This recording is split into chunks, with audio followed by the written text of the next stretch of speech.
a battle royale that puts you and 2 teammates in a frozen wasteland as you scour for supplies, put down zombie-like creatures, and then fight for your spot to ride a rocket ship? Okay, I'm on board. Hey there friends, it's Livid here, one half of the team behind Legacy Gaming. And today, we're checking out a brand new early access game, Scavengers, to see if it's worth your time.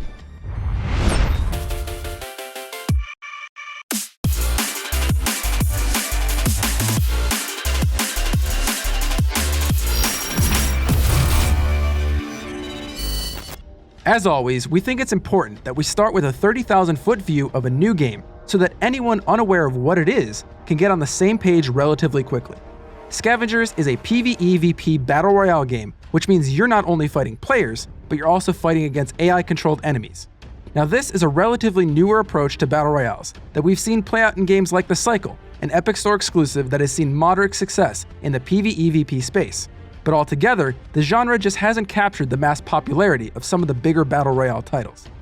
Scavengers hopes to change all that with a few gameplay tweaks, but before we get ahead of ourselves, let's dial it back to the basics. Scavengers is a third-person hybrid shooter where you play as one of several explorers. Each explorer comes with a signature weapon as well as unique perks that give them a different feel when playing the game. Each lends itself to a different playstyle and will speak to a different type of player. Whether or not all of the explorers are equally useful is another debate entirely. Your team is made up of a party of 3, and at the start of each match, you're tasked with collecting as many data shards as you can, and then extracting them, determining the winner. It's a bit convoluted, but honestly, it's pretty simple once you've experienced it a few times. Collecting data shards is a primarily PvE experience.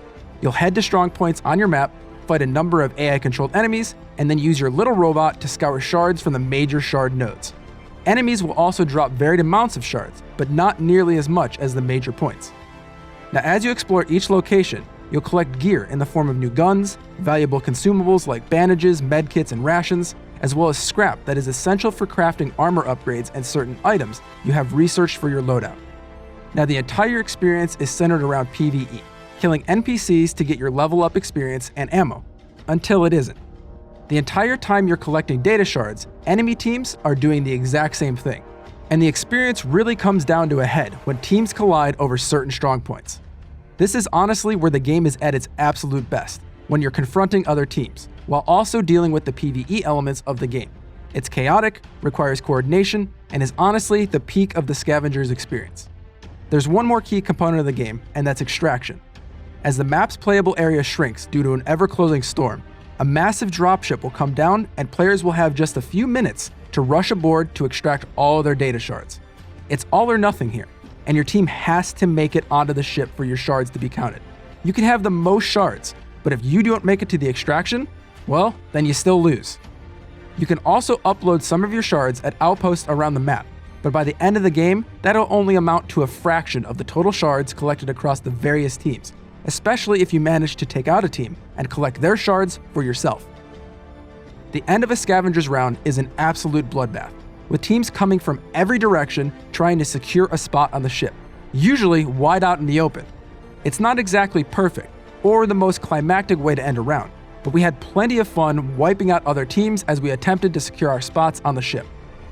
Now, what we just ran through here were the basics. The game does, however, have some more nuance that we need to discuss so you get a complete picture of what Scavengers is. The first is a research component that takes place between rounds, which acts as a progression system within the game. You'll dismantle items you collect while playing the game, and then use the broken down materials to research new items that you can then craft in-game during your matches. You can also dismantle materials that you've crafted for nanites in order to make other materials that you might be missing. It's definitely a system that favors playtime. The more you play, the more research you can complete, the better items you can get, and this is definitely going to disrupt the balance of the game to a degree. Unlike other BRs, you're not exactly starting on even footing. Players that are far along in their research can craft decent weapons almost immediately, provided they get the scrap drops, and that can drastically change up the flow of a round. It's not inherently a bad thing, but definitely something the team will need to keep an eye on. This is balanced currently around these craftables requiring scrap, and it's the decision between weapon upgrades, shields, consumables, and more that could be key moments on the battlefield. Now, this crafting system also gives players an edge when it comes to dealing with the survival element of the game, cold and hunger. If you have it researched, you can use something called a thermal boost that basically prevents you from freezing. Players that don't have this researched need to find a fire within the world or just happen upon a medical resource cache that drops them. It makes enough of a difference that it elevates the players with thousands of hours and stacks the deck against the newer or more casual players just trying to get a feel for the game. Now there are some other aspects of a Scavengers match worth pointing out as well, like the random storms that wash over certain areas of the map. These force you to take cover indoors or risk freezing to death, and I personally really enjoy this mechanic. It forces you to plan ahead, even if it's only by a few seconds, and is a random element within the game that just works well and can sometimes even shake up an entire fight. Additionally, there are vehicles that you can unlock within the game for the cost of scrap, that make moving from objective to objective that much easier. Driving the vehicle doesn't feel great, but it gets the job done when moving from point A to point B, allowing your teammates to also shoot from it at the same time. I feel as if we've covered a majority of the game at this point, but now I think it's time to inject some of our own opinions into this review, so you have our honest take on the game from both sides. Kodiak and myself definitely come down on different sides of the mountain on this one, which is why we're going to inject our respective opinions here, because Scavengers at large, it won't be loved by everyone.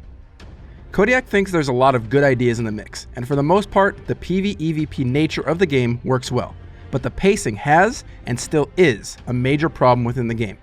A large part of this has to do with the fact that some players will treat Scavengers as a PvE game, because let's be honest, that's how you win, and others will treat it like a PvP game, and that divides the community right down the middle.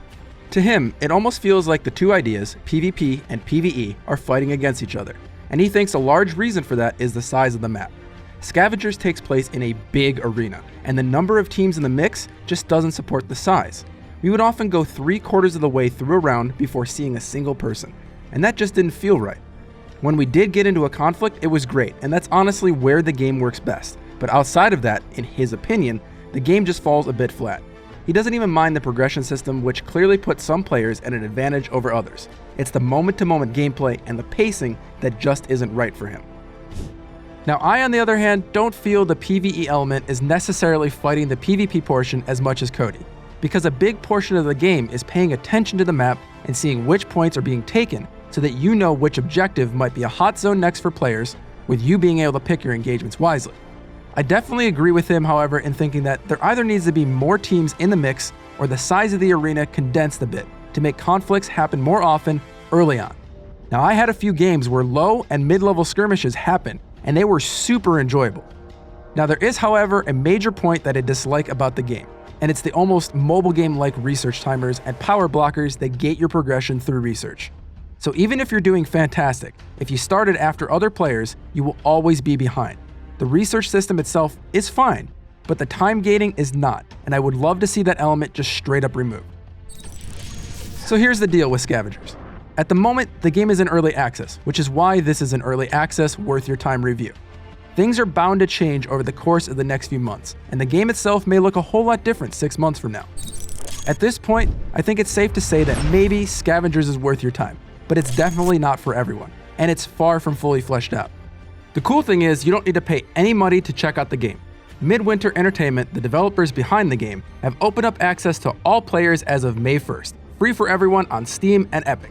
And don't worry, regardless of which launcher you are using, you can play with your friends. Now we hope this video helped you figure out if Scavengers is worth your time. If you enjoy this series and want more worth your time videos in your feed, go ahead and hit the thumbs up and consider subscribing to Legacy Gaming. If you choose to pick it up, we'd love to hear your thoughts on the game, either in the comments below or head on over to our Discord.